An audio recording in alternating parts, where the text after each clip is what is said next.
Good evening and welcome to NTD UK News. I'm Stuart Lees. Here's tonight's top story. Brexit Minister David Frost says there remain significant gaps between Britain and the EU as Northern Ireland Protocol talks continue.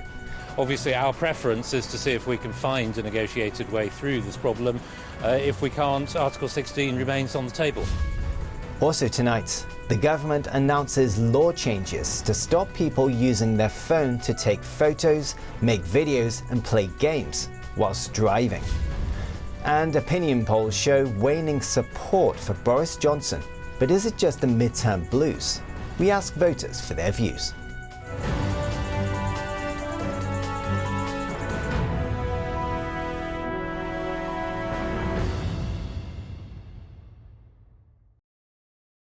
UK Brexit Minister David Frost and his European Commission counterpart met today for fresh talks.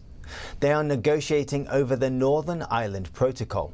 While Frost said he didn't expect any breakthroughs, the Irish Prime Minister commented how the mood music surrounding the negotiations has improved. NTD's Eddie Aitken has the story. Negotiations over the Northern Ireland Protocol resumed on Friday in Brussels between UK Brexit Minister David Frost and European Commission Vice President Maros Sefcovic. Frost said significant differences remain between the British and the EU positions on Northern Ireland. We are looking at every issue in this discussion. There are a large number of issues that need to be fixed if we're going to resolve this problem. That's obviously part of the discussion, but there are still really quite significant gaps between us. On Thursday, Irish Prime Minister Michael Martin told the BBC that the mood music surrounding EU-UK negotiations had improved in recent weeks, and that the EU has serious intent to solve post-Brexit difficulties over the Northern Ireland border. Frost played down the immediate prospects of a breakthrough. I wouldn't expect any breakthroughs on anything today, but there are some issues that we're making better progress on than others. He said that Article 16 remained on the table, which means suspending part of the arrangements if there was no agreement.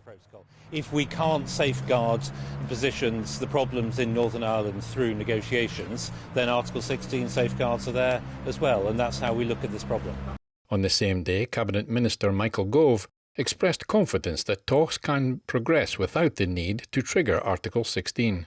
Sefcovic said new EU proposals will create what he called an express line on trade. The measures will permanently slash customs paperwork by 50%, along with the removal of up to 80% of checks. He said the post-Brexit trade deal was intrinsically linked to settling the protocol and ruled out renegotiating the protocol. Eddie Aitken, NTD News. The government has announced plans to change the law for people using their mobile phones whilst driving vehicles.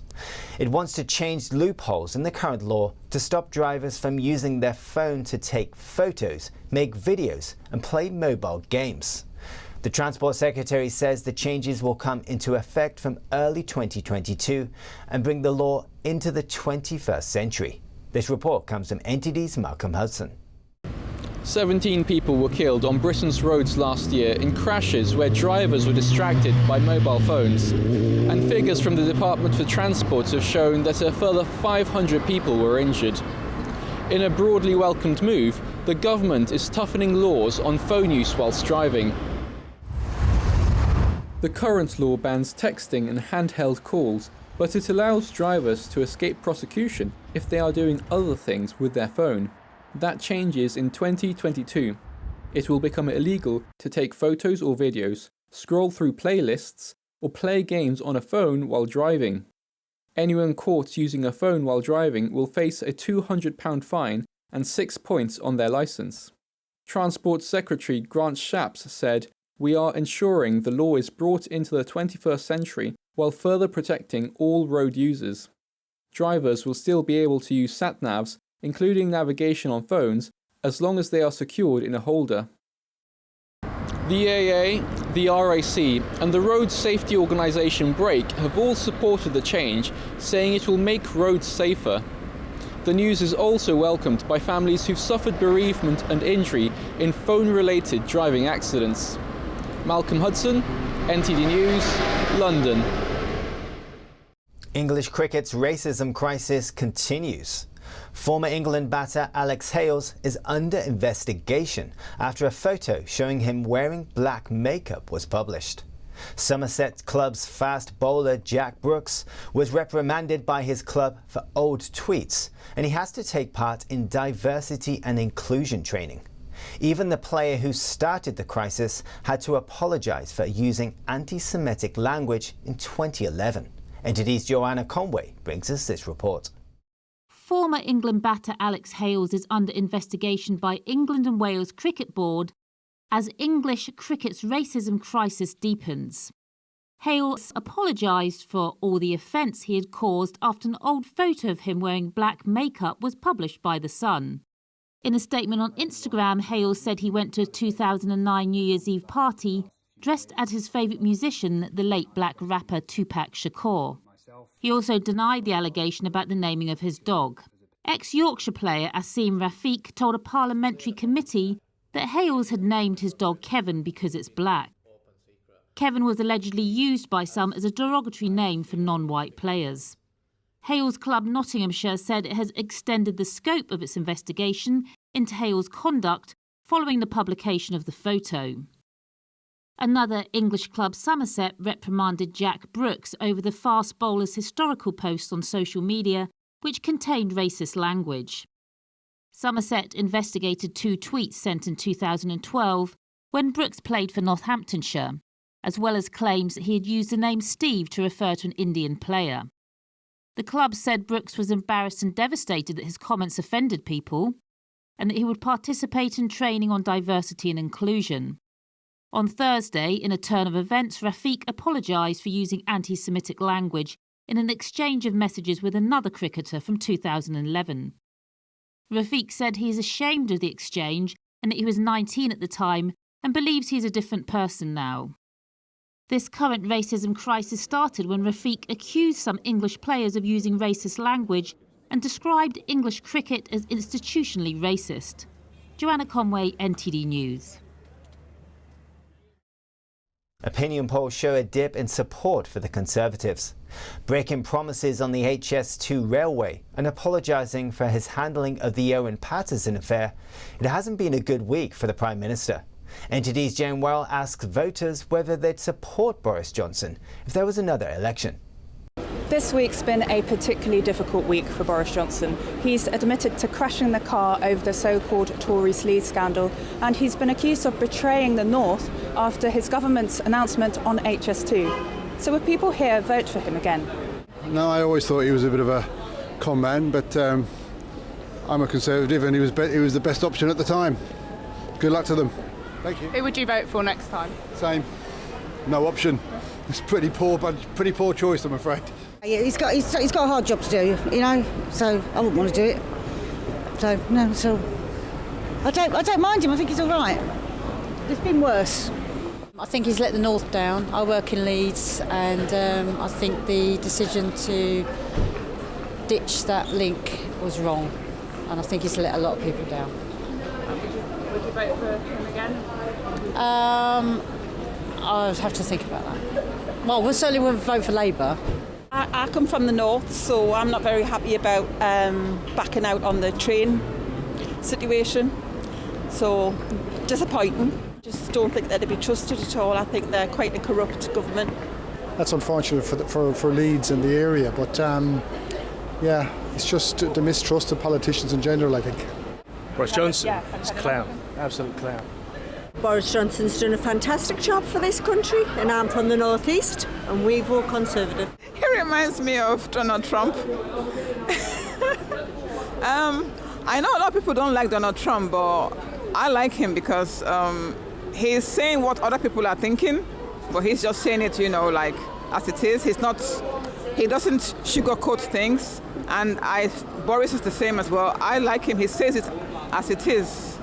I would vote for hopefully female Prime Minister, but we don't have any at the moment, you know, to choose from.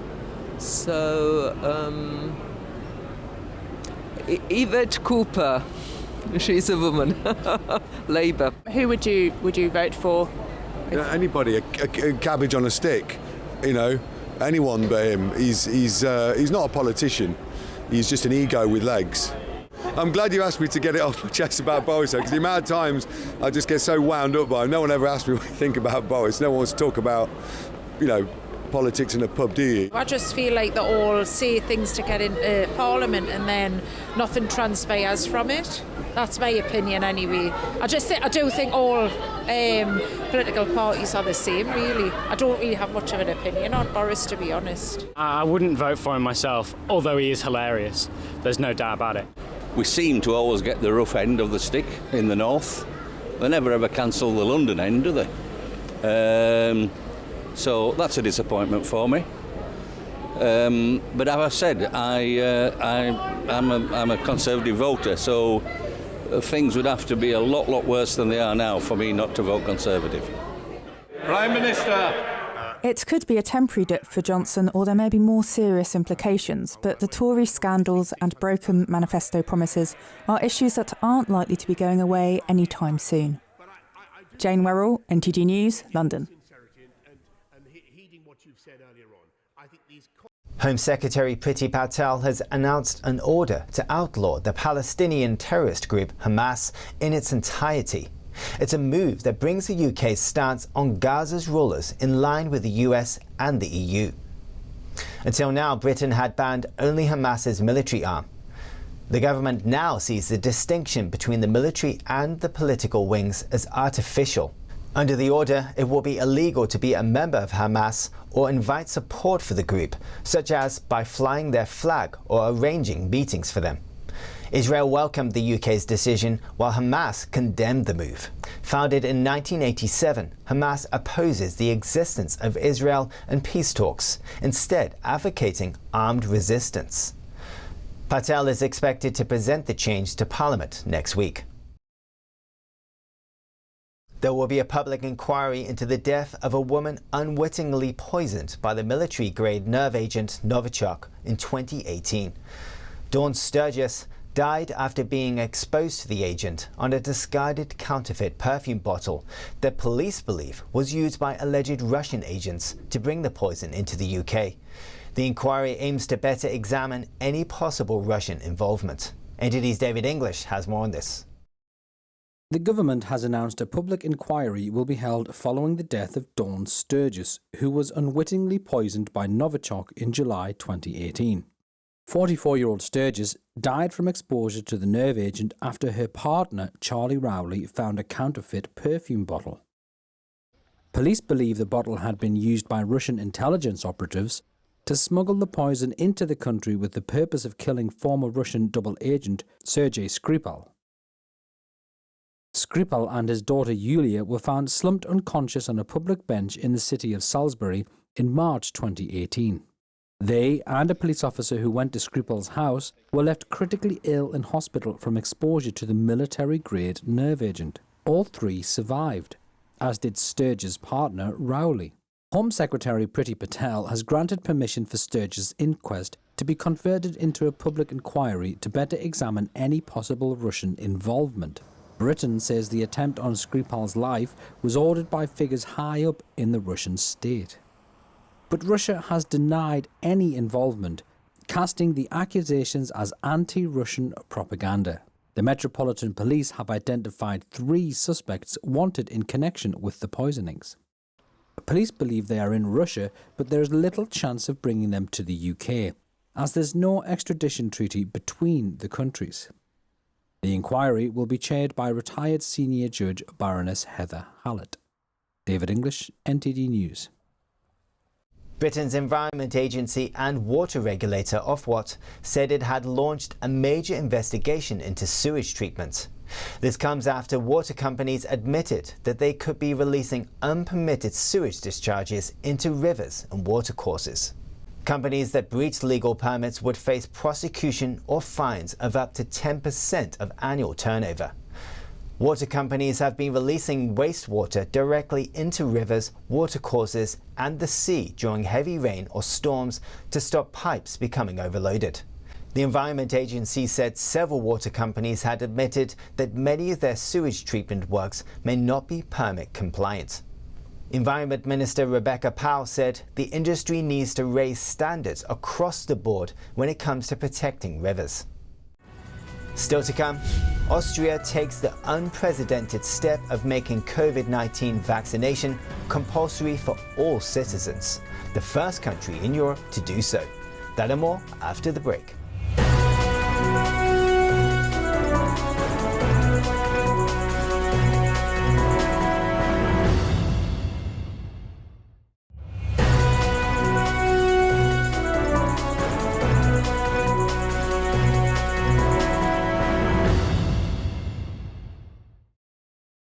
Austria announced today that COVID vaccination is set to become compulsory nationwide. People have until the 1st of February next year to adhere to the rule. The country also announced the expansion of current lockdown measures to include all people instead of only those who are unvaccinated.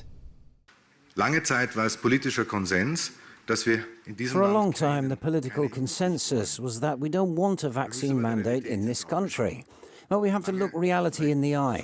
For a long time, maybe too long, me and others thought that it might be possible to convince people in Austria, to convince them to get vaccinated voluntarily. Sich freiwillig impfen lassen. It comes after the World Health Organization on Tuesday warned against imposing compulsory vaccinations, saying it is not the best means to achieve the highest vaccine uptake.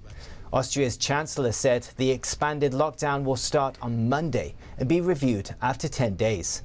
It's set to end after the maximum 20 days, but only for those who are vaccinated.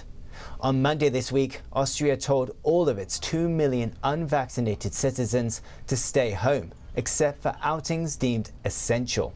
It is unclear if the lockdown for unvaccinated people will be lifted at all before vaccines become compulsory. Several countries in Europe are implementing new measures as they experience the latest wave of COVID infections. These range from limiting access to public venues to vaccinated people only, to mandatory tests for workers. NTD's Eddie Aitken gives us an overview. Chancellor Angela Merkel said on Thursday, Germany will limit large parts of public life in areas where hospitals are becoming dangerously full of COVID-19 patients, to those who have either been vaccinated or have recovered from the illness. That includes access to public, cultural and sports events, and to restaurants. On public transportation and at work, anyone who is not vaccinated must provide a negative test result. The acting health minister said on Friday stricter measures such as full lockdown, including for vaccinated people, might be needed. So we are in a situation where, even if this produces a news alert again, we can't rule anything out. The only question is whether we shouldn't do much more to avoid getting into such situations and such decision-making. In the Czech Republic from Monday, only vaccinated people or those who have recovered from infection will be allowed to go to restaurants or cultural and sports events. Companies are told to test unvaccinated workers regularly. In Slovakia from Monday, only vaccinated people will be allowed to events, restaurants, non-essential shops and shopping malls. In the worst affected areas, restaurants will only serve takeaway and facilities such as gyms will be closed. Meanwhile, Belgians have to work 4 days a week from home, and masks are mandatory indoors for all those aged 10 and over. COVID passes showing vaccination, negative tests or recent recovery are required inside cafes and restaurants. Eddie Aitken, NTD News. The Belarus border crisis threatens to spiral into a major east-west confrontation as NATO's leader underlines the seriousness of the situation and his support for the NATO member states that border Belarus. Poland says Minsk has changed tack this week, clearing migrants' camps on Thursday and then shipping those migrants back to the border to cross illegally today. NTD's David English brings us this report. More exercises. The NATO Secretary General on Friday said the situation on the Belarus-Poland border is a security challenge and that the alliance stands with Poland, Lithuania and Latvia. What we see is that the Lukashenko regime is using vulnerable people as a tool to put pressure on other countries. Jens Stoltenberg said positive steps have been taken, including Iraq stopping flights taking migrants to Minsk. Poland's president thanked Stoltenberg for NATO's support during a visit to North Macedonia. We hope that soon, thanks to the political support from the European Union and NATO, the attack will end and the Belarusian authorities will stop with the attack on the Polish borders.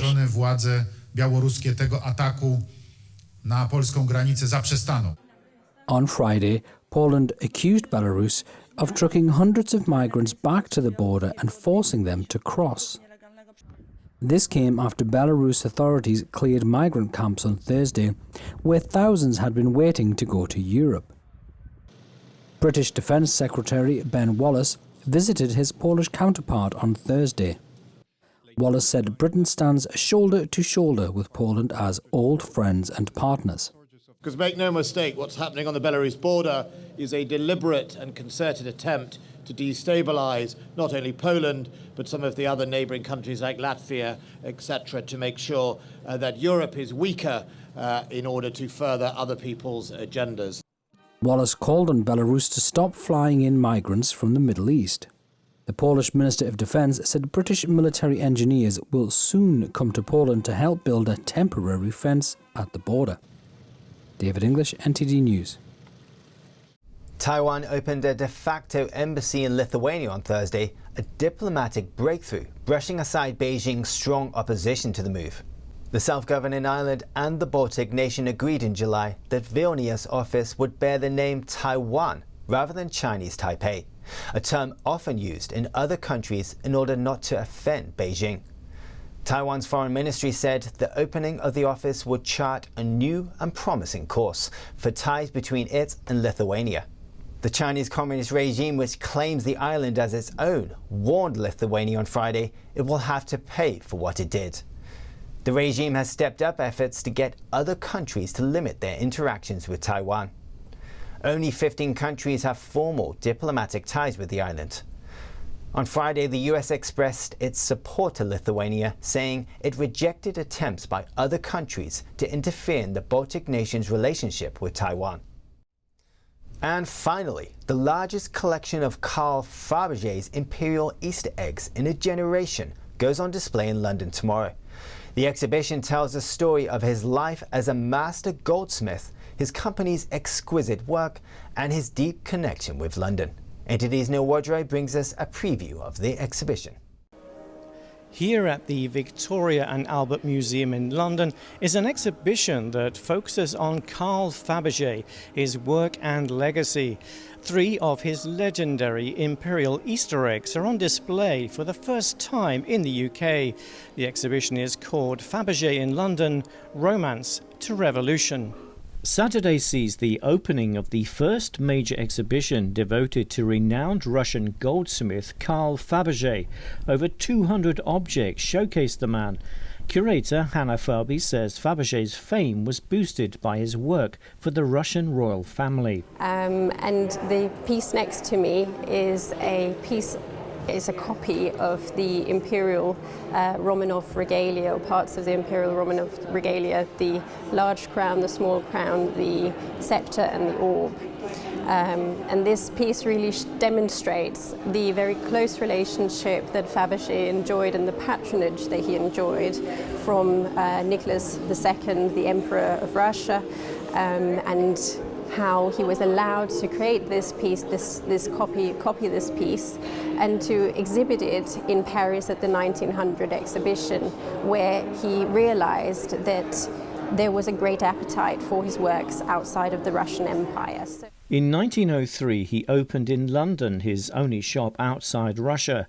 Royalty, aristocrats, exiled dukes, maharajas and socialites flocked there to buy gifts of unparalleled luxury. Fabergé's works were as popular in Britain as they were in Russia. King Edward VII and Queen Alexandra were avid collectors.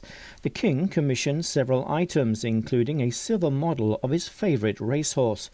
The exhibition ends by celebrating the legacy of Fabergé with 15 iconic imperial eggs, the largest collection on public display for over 25 years. Among them, the Alexander Palace egg features watercolour portraits of the royal children and a surprise model of the palace inside. The Romanov tercentenary egg celebrates 300 years of the Romanov dynasty, and the winter egg of 1913 holds poetic surprise. So if you imagine this glass, this rock crystal glass that is frosted with sort of a design of frost flowers that we get on our windows in winter time, and that were the inspiration for this, and the diamonds that are sort of dazzled across the surface of this rock crystal. It's a symbol really of the harsh winter, but within this egg, when it opens, you get this little delicate basket of spring flowers, this delicate hope. It's not just about unique and exquisitely crafted eggs. There's more to the Fabergé story. Neil Woodrow, NTD News, London. That's your news for today. Have a good evening.